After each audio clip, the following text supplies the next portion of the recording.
بسم اللہ الرحمن الرحیم نحمدہ ونصلی علی رسولہ الکریم۔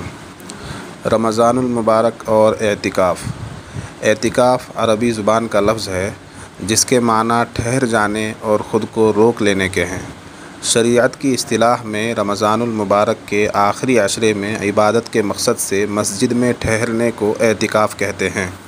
حضرت عائشہ رضی اللہ عنہا فرماتی ہیں کہ اللہ کے نبی صلی اللہ علیہ وسلم رمضان کے آخری 10 دنوں کا اعتکاف کیا کرتے تھے، یہاں تک کہ اللہ نے آپ کو وفات دے دی، یعنی آپ اپنی آخری عمر تک اعتکاف فرماتے رہے۔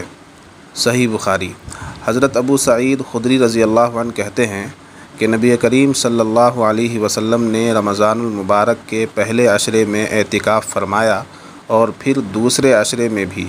پھر ترکی خیمے سے جس میں اعتکاف فرما رہے تھے سر باہر نکال کر ارشاد فرمایا کہ میں نے پہلے عشرے کا اعتکاف شب قدر کی تلاش اور اہتمام کی وجہ سے کیا تھا، پھر اسی کی وجہ سے دوسرے عشرے میں کیا، پھر مجھے کسی بتانے والے یعنی فرشتے نے بتایا کہ وہ رات اخیر عشرے میں ہے، لہٰذا جو لوگ میرے ساتھ اعتکاف کر رہے ہیں وہ اخیر عشرے کا بھی اعتکاف کریں۔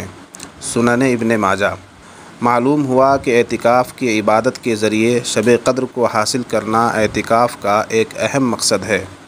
نبی کریم صلی اللہ علیہ وسلم کا ارشاد ہے کہ معتکف گناہوں سے محفوظ رہتا ہے اور اس کے لیے نیکیاں اتنی ہی لکھی جاتی ہیں جتنی کہ کرنے والے کے لیے۔ المعجم الاوسط۔ اس حدیث میں اعتکاف کرنے والے کے لیے اتنی نیکیوں کی بشارت سنائی گئی ہے جتنی کہ کرنے والے کے لیے۔ اس کا مطلب یہ ہے کہ اعتکاف کرنے والا اعتکاف کی وجہ سے بعض نیک اعمال نہیں کر سکتا، مثلا مریض کی عیادت، جنازے میں شرکت وغیرہ۔ ایسے اعمال کے بارے میں کہا گیا ہے کہ اعتکاف کرنے والا اگرچہ عمل نہیں کرتا مگر اس کو اتنا ہی ثواب دیا جاتا ہے جتنا کہ کرنے والے کو دیا جاتا ہے۔ اعتکاف کے لیے 2 اہم شرطیں ہیں۔ پہلی شرط یہ ہے کہ مردوں کا اعتکاف مسجد میں ہی ہوتا ہے، البتہ خواتین کے لیے گھر میں نماز پڑھنے کی جگہ کو بطور اعتکاف گاہ خاص کر لینا جائز ہے۔ ملا علی قاری رحمۃ اللہ علیہ لکھتے ہیں اعتکاف جماعت والی مسجد میں ہی درست ہے، یعنی ایسی مسجد جہاں لوگ باجماعت نماز کی ادائیگی کے لیے اکٹھے ہوتے ہوں۔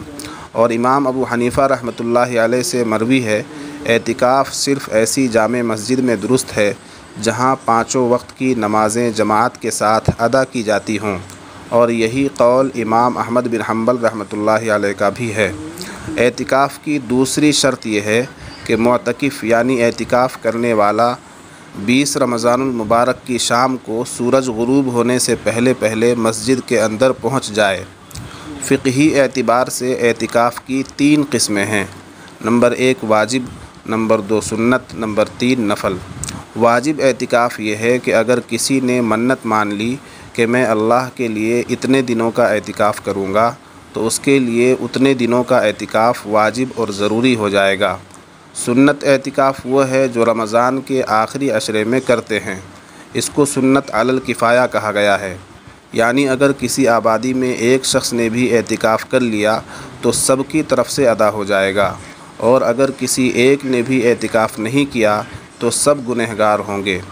نفل اعتکاف وہ ہے جو سنت اور واجب سے الگ ہو، یعنی اس میں نہ وقت کی قید ہے اور نہ رمضان کا مہینہ ضروری ہے۔ آدمی جب چاہے اعتکاف کی نیت سے مسجد میں چلا جائے اور اللہ کی عبادت میں مشغول ہو جائے، جتنی دیر وہ مسجد میں رہے گا اعتکاف کی حالت میں رہے گا۔ معتکف کے لیے طبعی اور شرعی ضرورت کے بغیر مسجد سے باہر نکلنا جائز نہیں ہے، نہ رات میں نہ دن میں۔ اگر بلا ضرورت ایک لمحے کو بھی مسجد سے نکلا تو اعتکاف فاسد ہو جائے گا۔ شرعی عذر سے مراد غسل واجب یا وضو کے لیے مسجد سے نکلنا، طبعی عذر سے مراد پیشاب پاخانہ کے لیے مسجد سے نکلنا۔ اس سے اعتکاف میں کوئی کمی نہیں آئے گی۔ اس کے علاوہ کسی غیر ضروری کام کے لیے یا یوں ہی ٹہلنے کے لیے مسجد سے نکل گیا تو اعتکاف ٹوٹ جائے گا۔